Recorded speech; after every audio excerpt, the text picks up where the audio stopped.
السلام علیکم ورحمۃ اللہ وبرکاتہ۔ الحمدللہ والصلاۃ والسلام علی رسول اللہ، اما بعد۔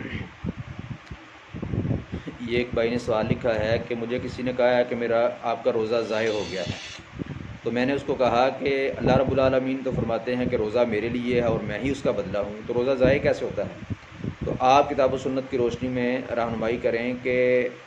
کس کا روزہ ضائع ہوتا ہے اور کس کا قبول ہوتا ہے۔ تو محترم بھائی، اس بات کا کامل مکمل علم تو اللہ تبارک و تعالیٰ کے پاس ہے کہ کس کا روزہ قبول ہوتا ہے اور کس کا ضائع ہوتا ہے۔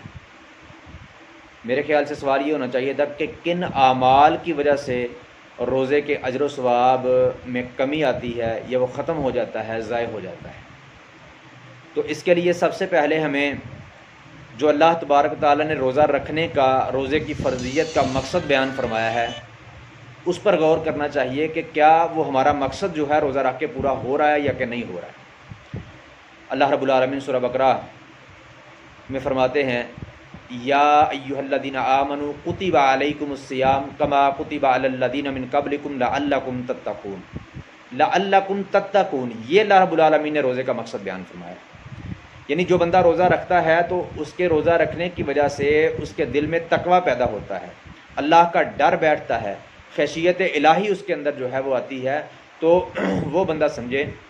کہ اللہ رب العالمین نے میرے روزے کو قبول کر لیا ہے۔ اور اسی طرح رسول اللہ صلی اللہ علیہ وسلم نے فرمایا، صحیح بخاری میں یہ حدیث ہے، آپ نے فرمایا، من لم یدع قول الزور والعمل به فلیس للہ حاجۃ فی ان یدع طعامہ وشرابہ، کہ جو بندہ جھوٹی بات اور اس پر عمل کو نہیں چھوڑتا، اللہ رب العالمین کو کوئی حاجت نہیں ہے، اللہ رب العالمین کو کوئی ضرورت نہیں ہے کہ وہ اپنے کھانے اور پینے کو چھوڑ دیں۔ اسی طرح رسول اللہ صلی اللہ علیہ وسلم نے فرمایا، صحیح بخاری میں یہ حدیث ہے، وَإِذَا كَانَ يَوْمُ صَوْمِ أَحَدِكُمْ فَلَا يَرْفُثْ وَلَا يَصْخَبْ فَإِنْ صَابَهُ أَحَدٌ أَوْ قَاتَلَهُ فَلْيَقُلْ إِنِّي صَائِمٌ، کہ تم میں سے جس دن کوئی روزے کے ساتھ ہو تو وہ فحش گوئی نہ کرے، ولا یسخب، اور وہ شور شرابہ نہ کرے،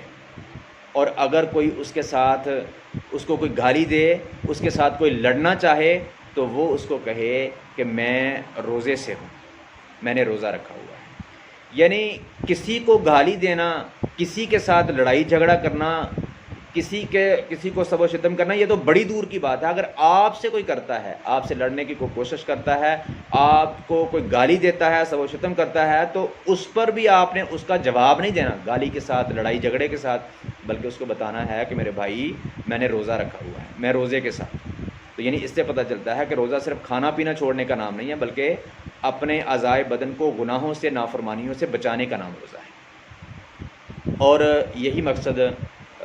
حافظ ابن حجر عسقلانی علیہ رحمہ نے فتح الباری میں امام بیضاوی علیہ رحمہ کا ایک قول نقل کر کے بیان فرمایا ہے کہ امام بیضاوی علیہ رحمہ فرماتے ہیں کہ روزہ رکھنے کا مقصد صرف بھوکا اور پیاسا رہنا نہیں ہے، بلکہ شہوت نفسانی کو ختم کرنا اور نفس امارہ کو نفس مطمئنہ کے تابع کرنے کا نام روزہ ہے۔ اور اسی طرح المعجم الصغیر للطبرانی میں ایک روایت ہے، رسول اللہ صلی اللہ علیہ وسلم نے فرمایا، من لم یدع الخنا والکذب فلا حاجۃ للہ عز وجل فی ان یدع طعامہ وشرابہ، کہ رسول اللہ صلی اللہ علیہ وسلم نے فرمایا، جو بد زبانی کو اور جھوٹ کو نہیں چھوڑتا تو اللہ تبارک و تعالیٰ کو کوئی ضرورت نہیں ہے، کوئی حاجت نہیں ہے کہ وہ اپنے کھانے پینے کو چھوڑ دے، سارا دن یوں ہی بھوکا پیاسا رہے۔ رسول اللہ صلی اللہ علیہ وسلم نے فرمایا، سنن دارمی میں یہ حدیث ہے، آپ نے فرمایا، کم من صائم لیس لہ من صیامہ الا الظمأ، کتنے ہی روزے دار ایسے ہیں جن کو ان کے روزے سے سوائے پیاس کے اور کچھ نہیں ملتا۔ تو یعنی روزہ رکھنے کا مقصد کیا ہے؟ روزہ رکھنے کا مقصد ہے اللہ رب العالمین کا ڈر جو ہے وہ دل میں پیدا کرنا، اللہ کی خشیت دل میں پیدا کرنا، اور اللہ رب العالمین کے ڈر کے ساتھ